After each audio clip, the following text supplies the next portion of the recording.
ভাঙনের পরেও রয়ে গেল মানবিকতা। প্রাক্তনের কষ্টে পাশে মালাইকা। 2024 সালে বিচ্ছেদ হলেও প্রাক্তন প্রেমিক অর্জুন কাপুরের পাশে দাঁড়ালেন মালাইকা আরোরা। বলিউডের এই পাওয়ার কাপেলের বিচ্ছেদের পর একাধিকবার অন্য মানুষের সঙ্গে তাদের নাম জড়িয়েছে। বিশেষ করে সম্প্রতি হর্ষ মেহতা নামে এক তরুণের সঙ্গে মালাইকাকে দেখা যাওয়ায় গুঞ্জন বেড়েছিল।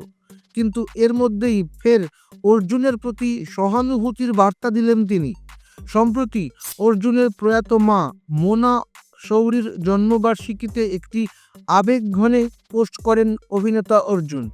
সেখানে তিনি লেখেন, মাকে খুব মনে করছে এবং জীবন আজকাল তার সঙ্গে নিষ্ঠুর হয়ে উঠেছে। নেট দুনিয়ায় প্রায়ই ট্রোলের শিকার হতে হয় অর্জুনকে। অনেকের ধারণা সেই কারণেই এমন আবেগঘন পোস্ট। তবে নিজেকে ভেঙে পড়তে দেননি তিনি। মায়ের শিক্ষাই তাকে লড়াই চালিয়ে যেতে শক্তি দেয় বলে লেখেন অর্জুন। তিনি জানান, এই লড়াই তিনি একা নন, মাকে সঙ্গী করেই লড়বেন এবং একদিন আবার তার সঙ্গে দেখা হবে।